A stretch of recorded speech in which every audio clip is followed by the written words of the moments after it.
And with that in mind, we will move on to our next session, which is a crosstalk session moderated by Iko Yokoyama, lead curator of Design and Architecture at M+. Please join me in welcoming Iko. So Iko will be joined with all the speakers from today. So speakers of today, please slowly make your way up to stage. Thank you.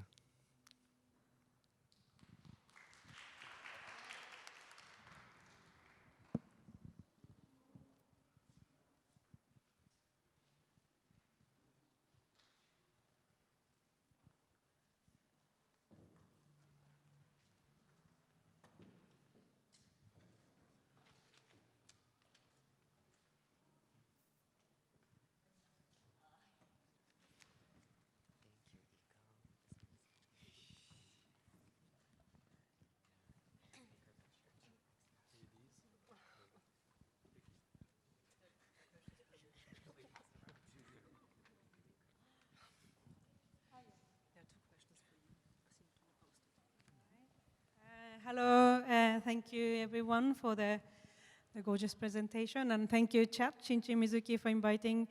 Well, I'm a bit not panicking, but it's like it was very, let's say, 3 very diverse sections. And then let's try how this kind of seemingly very different approaches, and then, you know, from a more like, but it's a visual artist, something through, but then how those are connected, because my head went to everywhere this afternoon, because it's so many different approaches, and then also stick to this, the primary question, to this studio practice, to the museum. So maybe a bit not, we got a few questions, but going to that, and then also maybe not, yes, to little bit complement the individual presentation, I have a few questions to each of you, and then hopefully this can be a little bit discussion. Maybe I should start with Bukabar. You know, so I saw your show at the Documenta, not the Athens one, in the Castle one, and then because your practice because. Sorry, going back to one thing, so we have been very lucky because we have heard everybody's kind of studio practice or this narrative part, which usually maybe we don't see it on exhibitions. So that's why we got into very quickly, dive into your work and then approaches. But then if the normal audience don't really see your background stories and the research processes, and you encounter directly to your work in the galleries, or at the shop, or to the garments, and then or the runway fashion show. So how do you know, because I'm a curator, so I'm interested to translate that always, but while if you're working with your artwork, because your work is very much from forming to very much process. And how much actually your work is telling this complex story which you're trying to tell in your work. Because it was very much from technical aspect to migration histories and lots of layers. So how you think your work is succeeding to tell this multiple layer story to the audience, just encounter your work? So as I was saying in my presentation, for me, art is not especially something, I mean, also because in the way I think art, in my mother tongue, we almost doesn't have any words to really say art, because art for art in the way that we vision it in European canon of art is different from the notion of art in my country, for example. And we said art is not disconnected from life. We don't do a piece of art to be put on the top of a fireplace and to be admired. And it's part of our life. And what I used to say that something very important to me is I'm always trying also to not disconnect what I can call the aesthetic from the functionality. And my work is not always supposed to be in white cube, and that's why I like this interaction with the natural world. And because for me, the living notion of art is something which is not static and is always moving. And I like this impermanent aspect of art, or sometimes even ephemeral, like poetry. You say it and then it's done. Yeah, I mean, that I can learn from your presentation, kind of the life, the art as almost living the farming to the everyday. But then, to be honest, when I saw at the castle, and then I saw the plants and then hanging, and then, because now after your lectures, the work become much more richer, because I didn't really get to that, your life part through the work. But that's, of course, it's always the negotiation, because that was in a white cube, exactly as was. But how do you see the challenge when you create the work, when you of course, from the sheep, but how you negotiate really to bring this your life to limited space, limited, the presentation. So that's the kind of, that's the kind of studio practice, or your way of living, to translating to the galleries indirectly. That's actually your work. What's your always negotiation? I think I'm at the service of my medium, and of course my medium have a certain limitations, and I'm explaining often that in my practice, what I'm giving, what's the visible part of my work is the outcome, of course, but how I get there, for me, it's much more important than the outcome. When I have to think that in my art process, I'm sowing, the seeds, and it also linked to sometimes to the season cycle, and I have to let the seed germinate and the plant to be mature, to be able to harvest the plant, to process it, to make the raw material, and then to process this raw material. Just setting up a fermentation leaves vat, it will take me minimum 1 week, 10 days before the vat get ready for the dyes. And yes, dealing with those living organisms is probably the invisible part of my work. And for me, I attach a lot of importance to that part in my work than what I'm showing. The outcome is one thing, but how I get there is much more important. And I was explaining to someone during lunch, for example, my grandmother I was saying that she was talking to plants, and for her, the blue, all those different shades, I can talk about 12 different shades. The 12 different shades are just the outcome, but it's only it's the spirit of the plant who gives that blue, and this energy and that also was this energy she was using to heal her passion. So I think I'm more in the invisible part of my work than what I'm giving to people to look at. Yeah, it's also not only your work. So this afternoon, somehow make it invisible visible was kind of everyone's, and then maybe we can talk to your work, and then the later one, your cotton one in India. So I saw you've been interviewing these people, but before previous one, you're reacting this Ilana Center or these female workers. Also in your gallery shot, and then actually I've seen once in Venice as well. Again, also you're not revealing that much to, the social condition that the female workers and the factory workers, and then, you show it us with newspaper clips and so forth, but in this series of work, have you been have any dialogue with these female workers, and then how you receiving the reaction by they looking at your very performative work? Yes, so sorry that I didn't show the video clips. I actually, during that time, so after the conversation, I actually went all around, of course, in Bangkok, in the factories in Bangkok, in which a lot of my friends, because I was studying in Melbourne, and before studying fine arts, I was in textile. I was studying textile, and so I had a lot of friends from textile, who's the textile owner, factory owner in Bangkok. So I went there to interview with the garment workers and also the textile workers in their factories in Bangkok, and I think that.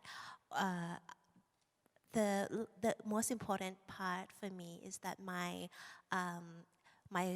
colleague or my housemate who works with me, and also sometimes the videographer for my work. Well, actually, my work is we work at home, so I have a studio at home where my housemate and my mom are my videographers. And my housemate is actually a former garment worker who worked in a factory in Bangkok before coming here. But she was also from a weaver village in the northeast of Thailand, in Sagonakorn. And so I think that a lot of inspiration is from her. Basically, she told me that ever since she was a kid, she had to weave the fabrics. It's weaver village, and it's a curse in Thailand if a woman can't finish a fabric. If you can't finish a fabric, it's a curse. And also, there's a bell on your weaving loom that you have to. So if a village has the ringing of the bell that runs all time, meaning that the women in that village are valuable enough because they're working very hard. So she's been growing up with the weavers village, and during her marriage, and actually everyone's who's getting married in Thailand, well, not actually in Bangkok, but in the countryside or in the village, the women have to weave a fabric to her husband on the wedding day, and she has to finish by the night before the wedding. Otherwise, it's a curse, and for the whole marriage and for her whole life. So I see this very deep connection with Thai women, and of course women all around the world, and every country's history about women and textile. And it's fascinating how I began to know that the workers, the garment workers in Thailand or in countries in Asia are mostly women. 85 to 90% are women. I came to my friends' factories, all are women, and I began to learn that it's because of the lower wages that made it easier. And so I interviewed them, asked them about their living conditions, and they said it's very, very hard because it's lower income, but a lot of costs in Bangkok, in the city of Bangkok, where everything's so expensive. So they have to loan money, a lot of debts. So I interviewed them about that. Yes. Yeah. So yes. but the question was that the yes. ladies, if they seen your work, what was their reaction to it? Yeah. I'm sorry. So yeah, so that's also because it's the background history is highly interesting, like that to everybody kind of here, but then this translation, because so you didn't decide to be a lawyer, so that you decide to express that the justice somehow to your work. So that's, of course, you want to interact with the people and the audience, but it's also maybe primarily if you're the lawyer, but maybe you've been working with this lady directly. So what was their reaction? So I have my target audiences are, of course, the customers or the consumers, but also the audience who are the garment workers that you asked, they're actually my performer or co-workers in this whole inspiration and this whole work, because my work is from them, from their idea, from interview, and I ask them, I show them, and they say, oh, for example, shuttle. I was like, oh, should I have a person who's pushing me around? And this garment worker, this textile worker said, actually, you can just jump. So actually, So they advise they you how to advise recreate. every performance. I have advices from these laborers. And they made you hurt. Maybe that's Yes, also purpose. Yes, like, yes, and they know like, oh, you should do, this is wrong, this is not the right process, you should do this and that. And so it's like collaborators, so they know very, very well about my work. Okay. Maybe then continue a little bit with the visual art vein first. So maybe Yachin. I wanted to ask again this the carpet, the dirt, the loop was visually looks very, very beautiful. But what I didn't really entirely get is like it's so this dirt by people walking, it's going back to the original state. And can you elaborate a little bit on that? So my first idea of dirt carpet is about life cycle. So I choose the powder because I just arrange the order of the powder, so it's become a carpet, and then people walk on it because it's carpet. Carpet is supposed to walk on it, but they rearrange the pattern. So I think for people, it's like they destroy the pattern, but I want to give them another idea, is it's not destroying because you're not destroying anything. You just make the powder or sand or dirt back to the original look. Yeah. So it's just back to original. So it's a life cycle. So I can use the same material to create the carpet again. Yeah, so it's a life cycle. For example, that the leather waist was, but that was also the. Okay. Yeah. Okay. I got it. Like, yeah, because it was beautiful, but I didn't know what do you mean the life cycle to the loop? It's also physically the form going back to the Yeah. So for example, you can use after the performance, you can use the dirt to grow the plane. So I'm not wasting anything. Yeah. Okay. And then also they go to the water and fix it. So it's you guys also referring to very much to the visual art or like a visual culture rather. And then also interesting that these two teams, and then you were more doing the fashion to also in the end talking about more the art, and then because I don't like to be the fashion show was the representation of commodity, so then it's to changing the value by displaying another way.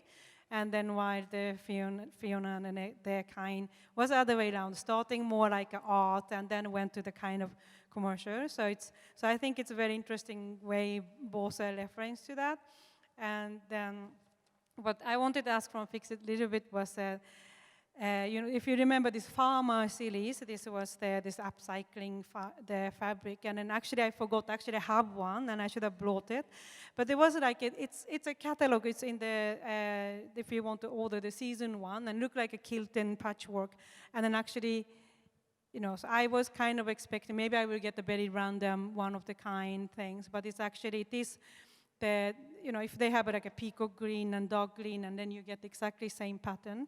But it's also what they're challenging, using recycling and the waste from the fashion industry, but it's still put it in the fashion industry, the cycle. So it's kind of standardization, and which is also, so that's also another challenge, because if you make a one of the kind or unique pieces, of course, that's much I don't say easier, but it's also, it's more transparency. But it's actually, you try to create something, another, tackling to the system in invisible way. So can you talk a little bit about this more in this, now in the Shanghai fashion industry scene? We also talked in the tea time, was quite interesting how Chinese factories and then for young designers, what the possibilities are changing.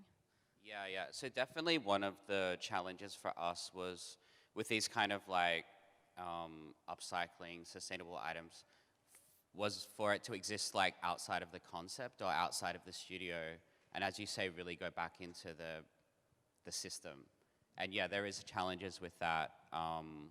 But we did find that people at the moment are much more accepting of this kind of idea than maybe 4 or 5 or more years ago. And yeah, I think there's just been a total shift. And I mean, I guess talking from the perspective of China, like we've seen this kind of like low-end cheap production sort of disappearing from China over the years, and it's meant that, you know, we saw a lot of factories that either sort of like just closed down or that sort of like looked at a new way of operating, and one of those ways is looking at supporting like young designers like us. And also being more flexible in the way they work. So if you want them to like, you know, save this corner for cutting off cuts to make the scarves, they can, you know, do these. They're kind of So it's flexible to work with. more about the factories being more like taking the kind of time to like understand. And there's also a generational shift. You'll see like maybe even with some factories, like family-owned factories, like the next generation is taking over and they're much more in tune with like ideas about sustainability or about how the industry is operating today. So they're much more open to these ideas. And as Fiona said, very flexible and very much about like working in collaboration with designers. And Because maybe even like before, a lot of factory owners, maybe, yeah, they like have these kids and then they send their kids to fashion school overseas, and then the kids come back and then they want to do something a bit more cooler, and then they have friends that, you know, they studied with, and then they want to help them with production. So the scene has changed a fair bit. yeah, I think it's a lot more, not in every case, but like for us, I mean, we spend a lot of time as well, like finding production partners and finding the right people that, you know, because we came from doing our own like kind of in-house knitting circle production and building it up. So we had an idea about how we wanted to work and how we wanted to work with people. And a lot about one of the things we're really conscious of when we started the brand, like as a brand, is we wanted the production side to be just as important and more visible. Like, you know, it wasn't just like all the design and the visible side was happening in the studio and with us. And then, you know, the production, which is a huge part of it, was like totally detached and like happening in another way under another set of working conditions or another kind of like philosophy or something. So we did take a lot of time to find partners that understood where we're coming from and were willing to kind of work with us and accommodate these kind of like weird ideas about how to do things or something. Yeah, I mean, it's interesting. I mean, we also, the symposium related to Reiko Sudo's, the beautiful exhibition, but it's also, she's been working with how to tweak, how to work with the workers and the factories. And then somehow it's a very different approach, and it's not this kind of innovating craft itself, but it's kind of this big, massive volume of manufacturer chain, and then you try to find what we can do within there. So that's also like there's the studio practice, and then also manufacturer, and then also to consumer or the retail. So there's so many steps happening in the fashion, while the visual art is very much straight from your studio practice, you can be to the artwork. So it's also, I think it's quite this journey, this studio practice, how get into the gallery. It's quite different journeys, which is also interesting. And then maybe Wataru, I wanted to also ask, because it was very beautifully the works, but you didn't talk actually who is making, how it's made, or are you making by yourself, or? Yeah, I was more interested about the notion of fashion and gender, but actually most of them are made by myself. And I showed 3 collections, and 2 collections almost made just by me and my friend who is helping a bit for making. But I design and I dye and I print and I sew and I make pattern as well. So just first 2 collection was completely kind of a disaster for me, but I really enjoyed. But I don't know, in terms of that like labor work, I feel like it's more like making art or sculpture, like making unique pieces. But I'm also always interested in like the kind of boundary between art and commodity and the space of museum and the space of shops. So yeah, I have a lot of things I need to think. So but you're still pending if you go like a continued commercial way or more if your platform going to be the gallery? I think there is a way I can combine totally. Because when I was in Europe, I worked for like fine artist and conceptual fashion brand and fashion designer, really luxury fashion designer. And the artist name, the artist I helped was called Eddie Peak. His name is Eddie Peak, and he's performance artist and installation artist, and he also make music. And by using everything he made as an element of installation and how he create art, and I think it's possible to make commercial product at the same time as the art and the installation. So I don't really want to make it separate. Always the system make me separate the things, like in museum or in shop, but I think there is a possibility of doing something together.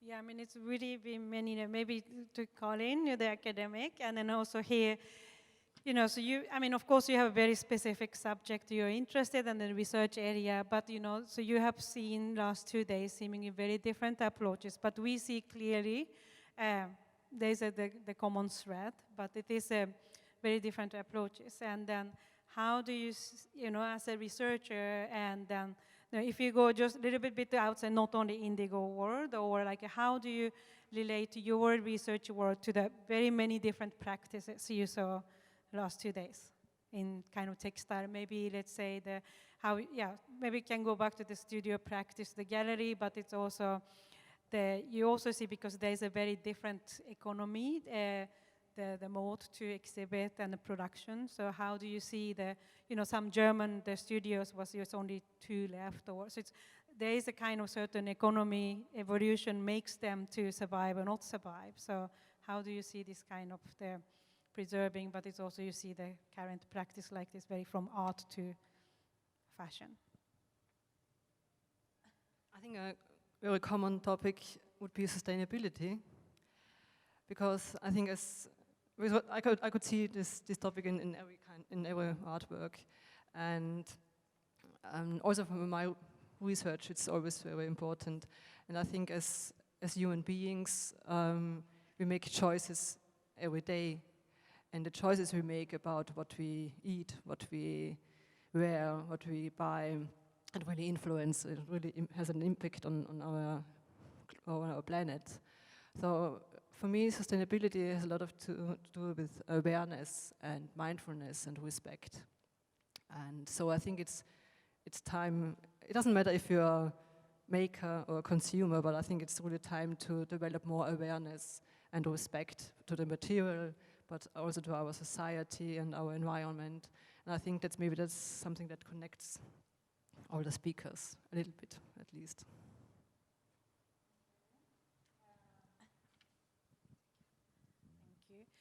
I mean, yeah, I'm still like from yesterday to today, it was a really lot of layers. And then there is something common, but how we kind of try to, I see some thread, but it's not immediate. And then I hope with the audience, they connect somehow each other, because it's otherwise a bit schizophrenic.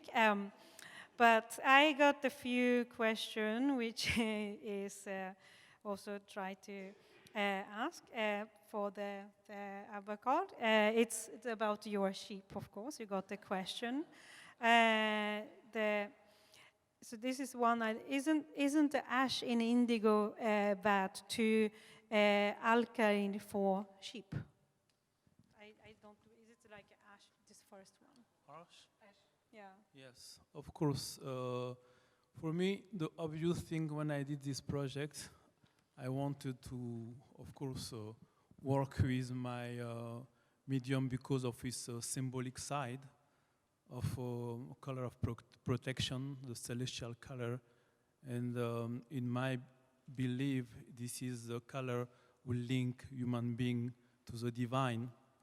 And the thing is, I wanted to work again with living beings, collaborate with living beings.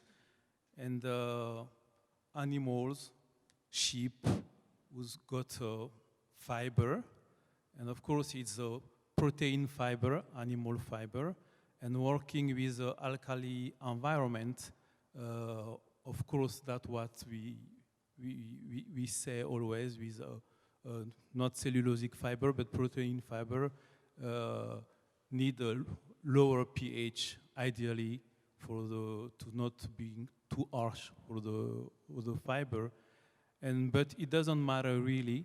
The ideal pH for the alchemy in indigo process is a pH 10.5, 11, let's say maximum 11. And after dyeing the sheep, because I did not talk about this technicality, and first of things, I did wash them with a kind of very mild soap, Savon de Marseille, a very gentle soap. And expensive too. I use a very, how can I say, not room temperature water, like 40 degrees. I mean, the water you can put your hand in to not burn yourself and to be very comfortable. This is this temperature we use to wash babies, let's say. And after that, when you work with protein fiber in alkali environments, after the finishing process, you have to rebalance the pH. And I did use as well, like I do for myself, because I'm an animal as well. When I wash my hair, I finish always by using apple cider vinegar, like acid acetic, to rebalance the pH. That's exactly what I did with those sheep. They've been amazingly well treated. Okay, and then there was one more question related to the sheep. Is the color, was the indigo dye comes off from the sheep after a while, or does it just have to be grow and cut? Or indigo is, of course, color fast, and like any dyes, no matter if it's synthetic or natural dyes, any fiber is sensitive to UV. And they've been outside for almost 3 months. And I can, if I could show you the fleece I've still got, and lots of blue remain on those fleece. And indigo is, in terms of natural dyes, we have 3 categories.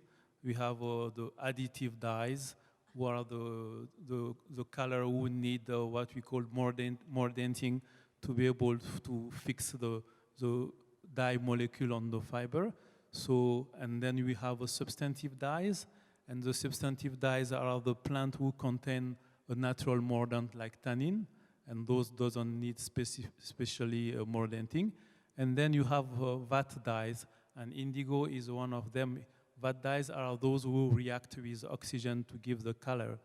And so after three months, mostly almost 3 months, lots of blue was still there because indigo is wash fast and light fast. Actually, again, back to the indigo, so Karin, you were talking, there was one company talking about synthetic indigo, but it's the toxic-free or something. Because indigo is like, it's something universally everybody got to very die for. It's very, seductive. But again, for the younger consumers who is not especially into this process, and then there's normal people wouldn't see the differences with the genes, the indigo to the very natural process indigo. And then how do you think, the very, the totally natural process indigo versus very huge industry one, what's the effort can do, because it's such a color which universally so 1,000 years fascinates the people, and it will continue, but in one way. it's not everyone can go back to the kind of most handmade indigo.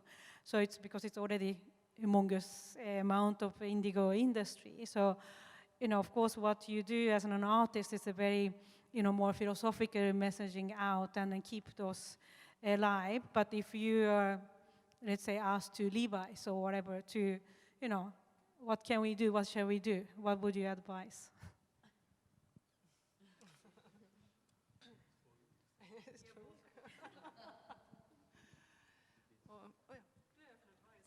No, what I'm going to say is that synthetic indigo was invented because we wanted in certain way to kind of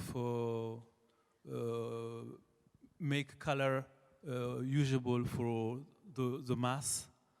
And I think that thinking natural dyes or I think we always have to think human scale. I don't believe in the fact that natural dyes or natural indigo can be really sustainable in mass production. Yeah, that's what I told in my presentation. It can't be a one-to-one substitute for synthetic indigo for the industry. I think it's a good alternative for small communities, for individuals, for little workshops, but not for big companies. But there are companies who produce jeans with natural indigo. Of course, they're more expensive, but it's again the topic of sustainability. If you buy one good jean, then it will last longer. Yeah, it's a little bit like, this artist's reaction. It's somehow related to the supply chain or manufacture chains, which is, fashion designers kind of see every day. And you said Chinese factories today, so now they accept much more smaller batches, and then because the labor become almost equally expensive as to produce a coat in Italy, but then here probably the consequence of who is taking that labor. That's maybe what you discuss as well, and in India, and then also, so the also cotton industry hugely moved to in Africa, as I also understood. So it's somehow even the art, what you're messaging in the part of the supply chain, it's quite very connected. So it's somehow, I think everyone kind of advocating their own way, but then again, anyway, you make an all outcome to your research and studio practice to the audience. And I want to ask everyone, why did you choose this, if for your case it's a performing arts, or more like a way of living and an art form or fashion, why did you choose this as your format of outcome to address those questions? You mean why do I use the medium, the performance, but the performance as a medium? I think that I want to feel. I think I want to feel what it is like to be treated like a tool or the machine.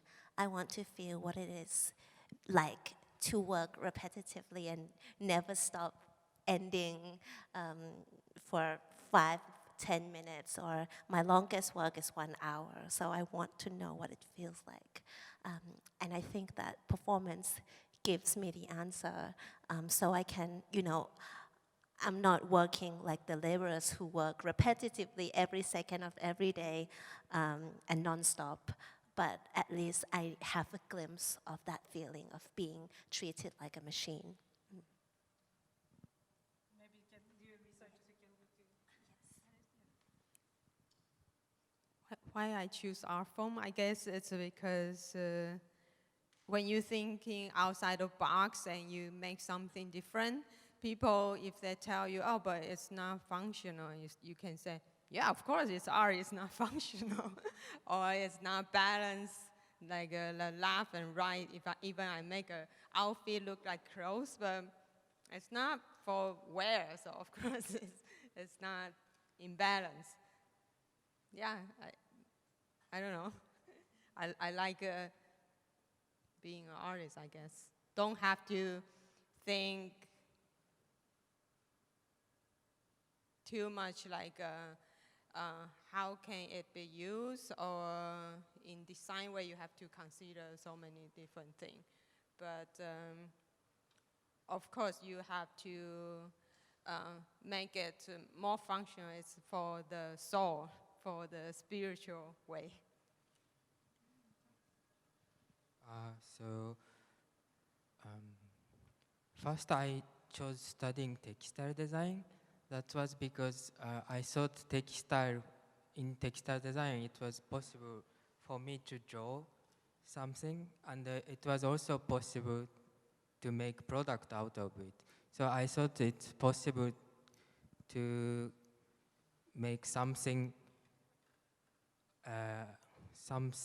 really personal and really artistic. At the same time, I thought it could be really product-based object. And then, yeah, that's why I chose textile. And about fashion, I think because it's really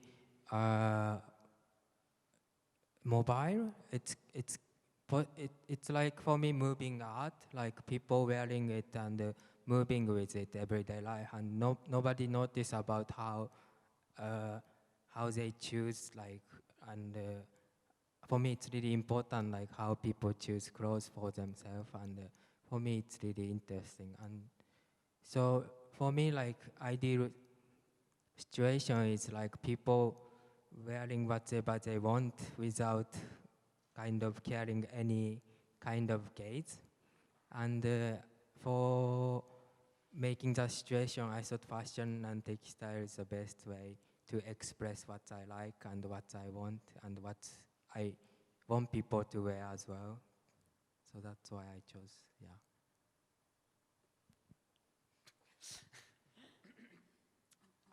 I think actually, well, I studied art, like fine art, and I worked for years like as an artist in the art world. And I think the reason that I was drawn to fashion was just the way that, yeah, like you say, like it's so integrated into people's everyday life. And I just thought that that was really interesting. And at the time, I thought it seemed less insular in a way than the art world.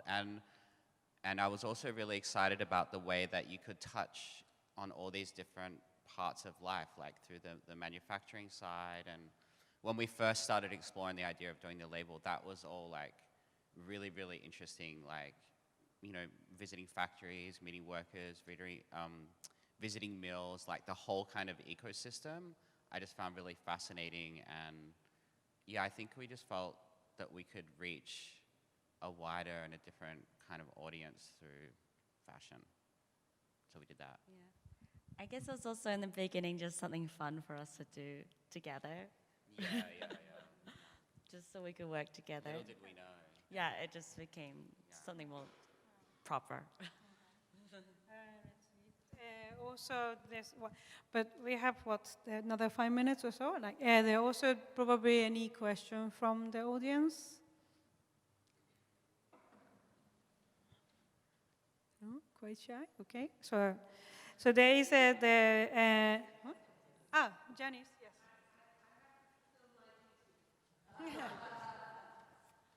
I have to fulfill the duty of always asking a question. I suppose I want to ask, what is the most important thing? Is it the dialogue between people, process, and the finished work?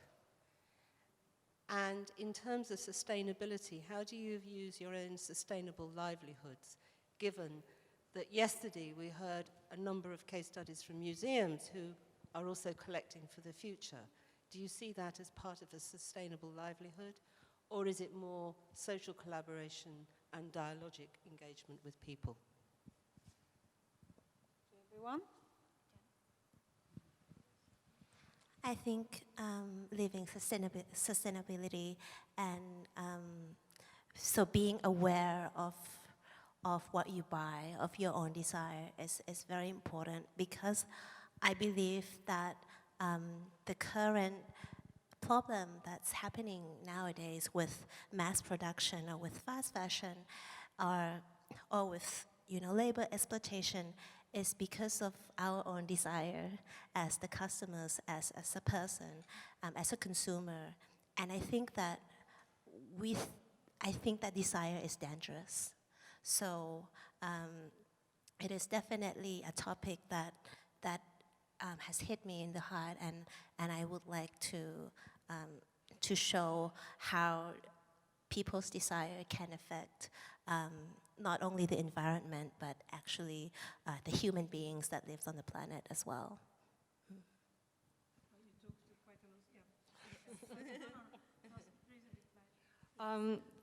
Yeah, I think your question was also what's more important, the process and the dialogue or the finished artwork. So actually I didn't show any of my artwork today, but I'm also a textile artist, and for me it's always important to tell stories, because textiles tell stories about our identity, cultural identity, but also about a nation or maybe a community, but definitely tell stories about the people who produce and use these textiles. And for me, textiles, it's also very important to connect people. So that sometimes, I have my artworks and I have finished artworks, but sometimes I'm more into the process and connecting people and meeting people and have these dialogues. For me, sometimes it's more important than the finished artwork in a gallery room.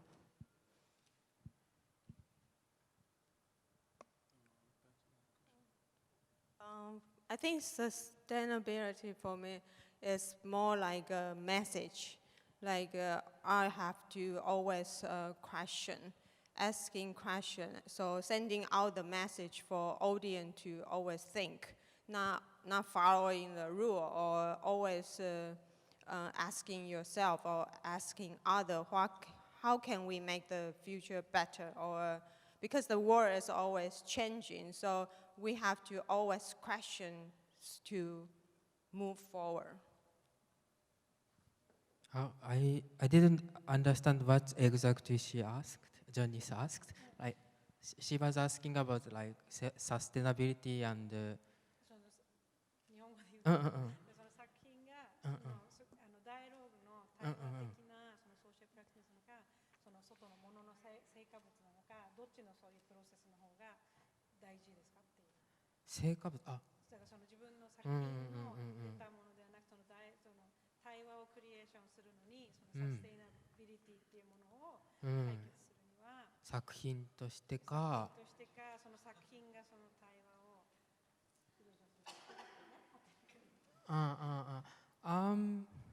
I think it doesn't need to be exactly from what artists make, but I think it's one possibility of some artists, like some artists engaged in political situation, and I think it's really good for them to be aware of that and showing that in artwork. But for myself, like I'm not exactly engaged directly to the political aspect. But as a process, I always try to finish using the material I buy and selling it to someone or showing it somewhere and keeping it as an artwork. So I think, yeah, I cannot really say like which is better, but for me, I'm trying to do it as a process and trying to show it as a commodity or artwork, but not in direct way of saying I'm expressing like importance of sustainability or something. I think for us as a brand, like definitely the product is like super important for the business, obviously. But I think in terms of the process, that's like really important for us, like personally, to like do this like season after season and stay interested and like inform what we're doing, like the inner workings of like the concepts or the development that's even not seen. That's just like our personal kind of thing. I think in terms of sustainability, I don't know, it's like, I feel like the lines are still shifting. It's still like, the concept is still evolving. particularly maybe in Asia. And I think it's really counterproductive to weigh, you know, environmental practices against social engagement and try to like weigh up what's more important or what has more impact. I think for us, it's just about looking at our own situation and what we can do and trying to keep learning or developing that instead of trying to like define these kind of ways of doing things, because it's just, yeah, it's still evolving, I think. Yeah, I mean, I think what we saw last 2 days is this multiple, the entry point, because it's the question, yes, sustainability is given, but it's also, so, you know, the clothes is something like we are very much the historically, and then still continue to live with our clothes, and then, so it is through, you know, the entry point to the more historical preservation perspective to making or a natural habitat to art, conceptual, consumer culture. So there was a lot of multiple entry was the last 2 days. And then also for the curators, there was some presentation yesterday. For us, it's always how we kind of bring you guys practice to the museum. So we are mediators, so it's a curator, is not an artist. So it's always we mediate our job is to understand your studio practice or what's in your head, and how we can, without changing too much your intention, to make it also somehow understand even more to the audience. And then also I want to hear, because what I feel personally is what is shifting is what audience want to see, you know, how they want to interact with the work. A little bit related to what Jenny said. So today's audience, they are, you know, they can research, they can see YouTube and a lot of things. They are kind of they get the knowledge from elsewhere. And then come to the museums or the art centers, and then the encounter to the art, encounter to the fashion, or if you see the fashion suddenly in the gallery space. So then it's somehow the demand from the audience, do they want to understand more? Because it's like, you know, the communication, it's not like the artwork. Here's a work, it's like, you know, we put it here for you, so it's important works you read, and then how, you know, to interpret yourself, but it's somehow more we work how, you know, interpretation of also the dialogue with the artwork and an audience, which is something very increasingly in the museum world as well. And then also, it's something common, the textile or the design is always the challenge. Then some work with the visual art is a bit different, is we always take from the real context to put it in a gallery space. So there is always the gap there. But in the primary, in the end of at least my wish, if someone see the exhibition or the specially design or craft exhibition, so just to trigger their mind, and then on the way home, maybe the worldview somehow a little bit change when you see the rubbish bin, when you see you know, go to the very cheap underwear store, so then maybe it will tell you something, maybe won't start to act very differently, directly, but how do you see the audience today, and then how you know, or yes, it's museum visitors or who buy the work, because you're the creator. How do you see your relation to your audience, and then how, you know, because yeah, how much do you want to tell, and then do you know, so it's kind of relation with your work and the audience. So for me, the communication between the performer or the artist and the audience is probably one of the most important things for me to be an artist, because I want the audience to feel and to have awareness, or to have this conversation between the two. Of course, everybody has different experience, different backgrounds, different thoughts, different feelings. So their interpretations of in their own mind and the work is very, very different and varies in everyone. But I think that the most important thing for me is a strong work or a powerful work is a work that is accessible and is strong enough that it's accessible for everyone to be able to open their mind, or to can relate from their experience or from their feelings. For me, not only that I talk to the laborers or the workers, and they are my collaborators in my work, in which, in that way, I also communicate with my audience since the beginning of my process. But I also think of ways to communicate to my audience more. Is communicating in the museum enough for me for a social change, or should I go out to the other world, the other fields, like the shopping mall, like the shopping malls, or in politics, or in law, for example? Can art shift from studio to museum, but from museum to the other fields all around the world? Can art speak to the other fields and can work together for a social change? So they're all my audience for me. I think for me it's important to evoke an emotion, no matter if it's good or bad, because I think as soon as you have an emotion, you start to think about it, and that's the best what can happen. It depends on the artwork. Some of my artwork maybe can do it, some maybe not. And I think as soon as you have a very strong artwork, it happens. Because then you're maybe touched, and then you would like to know more about it, and then you do some research, and so then the task is by the audience to start it.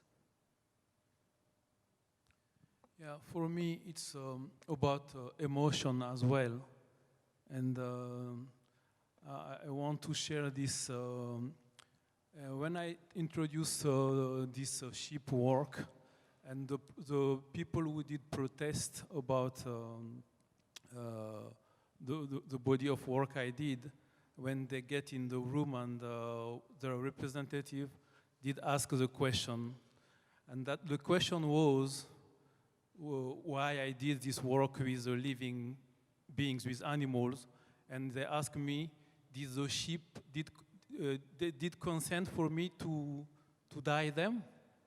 And on that, I did ask them if they did also consent for them to represent them.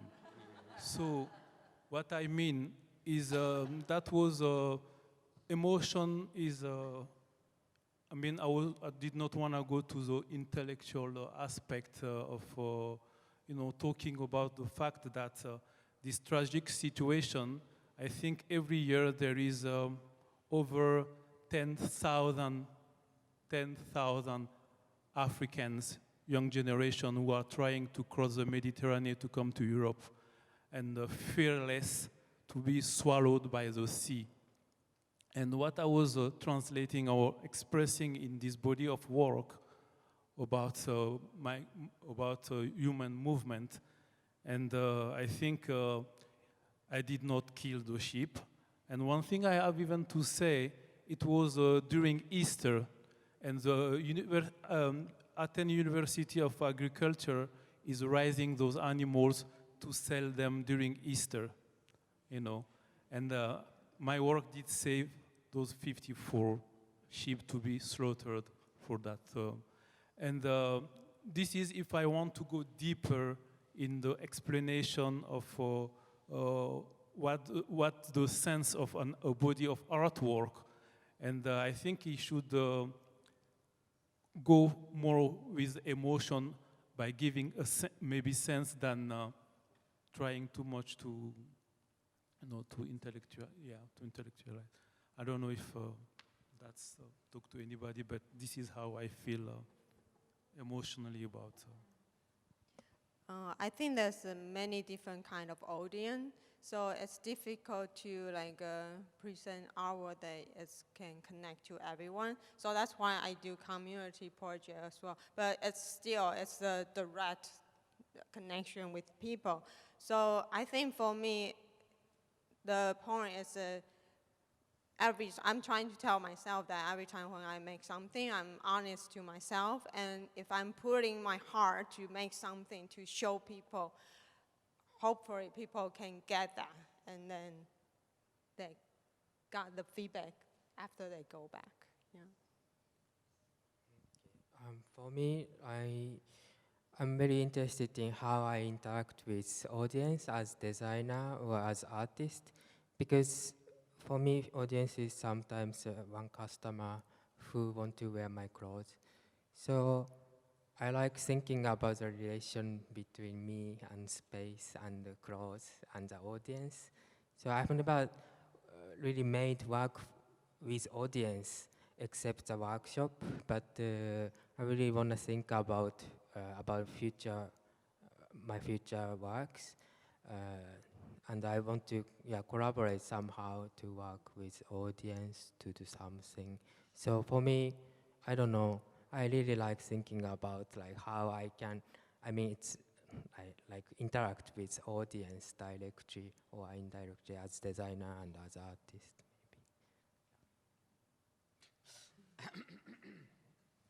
Yeah, I think, that's interesting, this thing about like whether you present work as an artist or a designer. So we always, if we have work in an exhibition context, we have it as the brand, so it's a little bit more anonymous. And I think just because we're usually working around fashion and using like very everyday, very accessible objects and materials, I think generally the guard is down a bit for the audience. They feel a bit easier to relate to it, like particularly for a more like general public. They don't feel as intimidated sometimes by everyday things. And I think it helps people to get into this mindset of looking at everyday objects and how they can be recontextualized and reinterpreted and reimagined, and that's sort of like the whole underpinning of the work that we do. So that's our approach. Thank you. And then also, so it's very interesting to hear like how you use the different modes to reach to the, because emotion to, so like the form of art.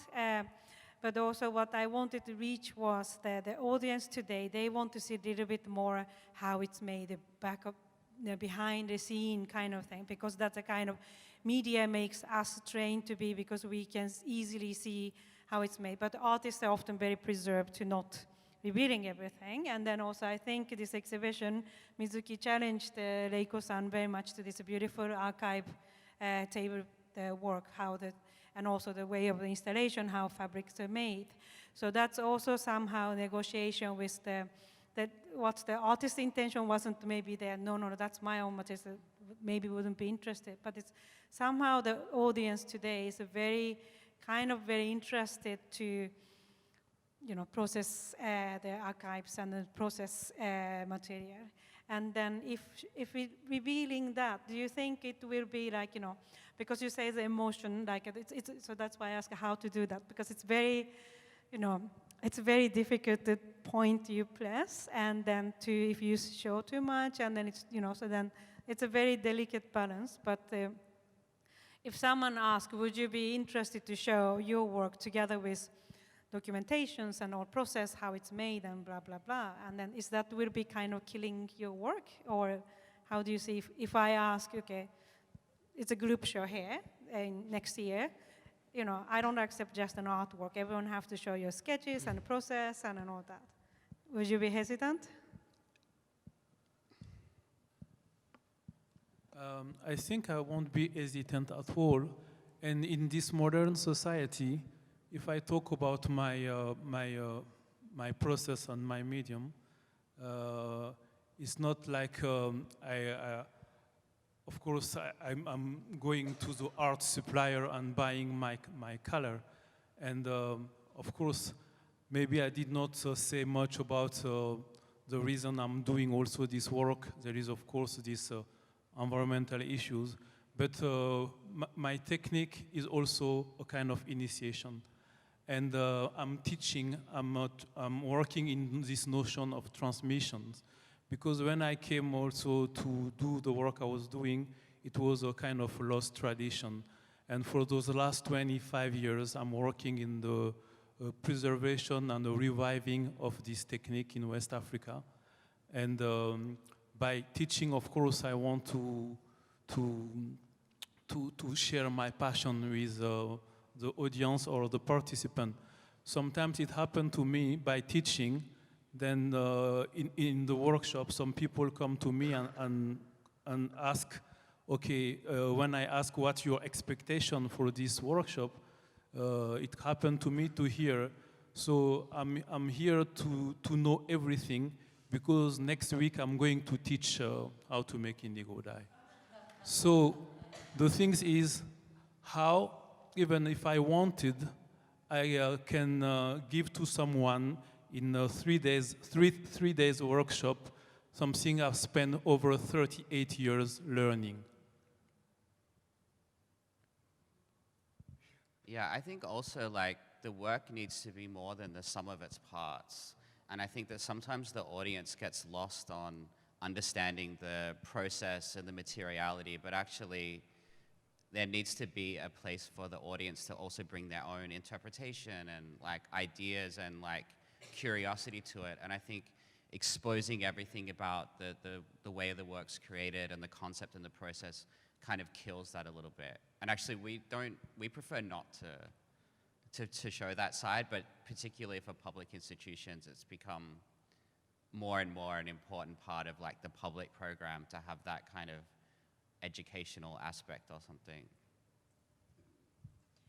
I think for me, I have no problem to show my process because I'm already showing, but I don't think that audience can get everything because like what he was saying, that it's all about your experience in the past 10 years, 20 years.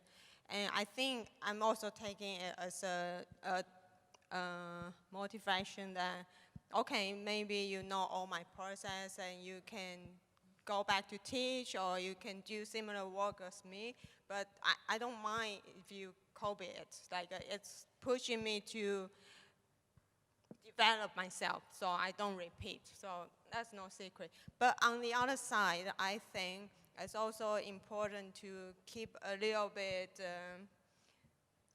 behind the scenes, so you give audience the imagination. You're not telling them everything. So it's not like you tell them also the result is They have to use their mind to think of what they have been saying and what's the thing that relate to their own experience. Yeah, so. Yeah, I think sometimes it's really interesting for the audience to see the process and also important, but actually I think sometimes it doesn't need it, because I worked at the Museum of Contemporary Art as a curator and art expert for 17 years, and once we had this experiment that we had no wall text at all. It was the best exhibition ever. Because usually you spend so much time in reading this text, and you don't spend the time anymore to see the artwork. And if there's no text, there's just the artwork, and you have to look at it, and you really take your time. And you see so many things in these artworks. Maybe the artist doesn't even think about it, but it's open, it's free. And I think sometimes it's really important to give this freedom. So I think as a performance artist, and sometimes I do like a video documentation of my performance, and I have a lot of questions from the audience. Say, how did you do that? And I did you take a lot of practice? Did you learn yoga? Like, how can this be possible? So that's questions that I have to answer every day during my exhibitions. But the thing is that I have to practice, so maybe 1 month or 2 months earlier, and so there's a lot of failure. So for example, I fall down so many times, injured so many times, but never show that part of the video. So usually the video is sort of the successful machine that I have become over the past 3 or 4 weeks, but actually the first attempt is always a mess. So so that part is the part that I never show. But I have no problem of answering how much I have to practice or what happens along, or for example, the string that broke down and I fell down. So I can also have no problem about telling that process. Anyway, thank you for sharing. That's really for the curator. That's always, of course, it always evolve only dialogue with an artist, or designer, architects. But it is like for us, as a mediator, it's always a relevant question, because we always enter your head through studio works, and then But sometimes, of course, you see something else. But that was, yeah, it's a great learning to hear your opinion because, and then it is obviously very different ways. If any other questions, so I guess it's a time is up, the weaving. So thank you so much for today's. But is Chinchin Mizuki, would you say something for the blues will say, yeah, okay. Thank you very much.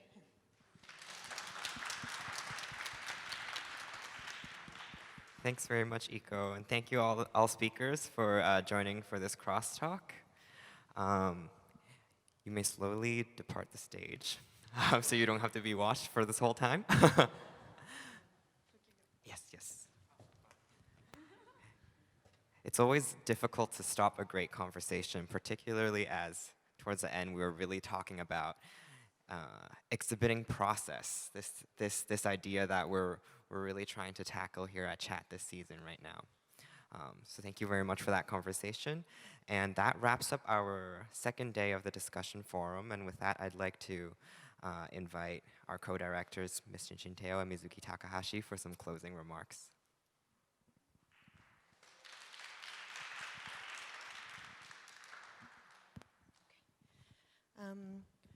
Thank you so much, dear speaker and the moderators, day 1 and day 2. And thank you very much, the audience, for staying till the end. And we are so happy to see unfamiliar face today. Listening to such a stimulus discussions, I was recalling the time when I was thinking about the discussion forum. And the first edition was about the women, technology, and the textile. And when I launched the discussion forum, some friends said to me, oh, the Mizuki said then that this discussion forums covered too many subject matter at the same time. So maybe the potential audience might lose, what is the point, and then fail to get their points. But I intentionally invited the different expertise from textile, arts, design, academics, including the historian and anthropologist, because textile itself is the products made with the different people's hands, from farmers, engineers, scientists, dyers, spinners, weavers, designers. So I didn't want to bring that structure to the discussion forum. So this time I really appreciate we could really weave the productive, beautiful fabric of knowledge. Thank you so much for your contributions. And I really appreciate, and I want to tell the big thank you to Paula, is the director of the textile team, for the inviting all the wonderful speakers, moderators, and the really, the taking the shape of this discussion forum. Thank you so much. And Bruce, is the thank you for the old hard works. The old administration, sending the email, and the wonderful MC. I'm really proud of you. Thank you so much. And again, thank you so much, all the chat team, and spending the weekends, and the running from the morning to the end. And without you guys, we couldn't make this happen. Thank you so much. So I hope that we get to do the next textile symposium again next year at this time, and we'll come up with a just as entertaining and engaging and multidisciplinary topic that really reflects the CHAT manifesto of weaving creative experiences for all. So I hope you will join us again next year, and of course, please enjoy our exhibition, and I hope to see you all again. Thank you. Yeah, by the way, so we also selling the past discussion forum documents at the back table, and the Lakers show will run until the 23rd of February. So please come back to CHAT to participate in the workshop and the talk, and also the docent tour. Thank you. Thank you.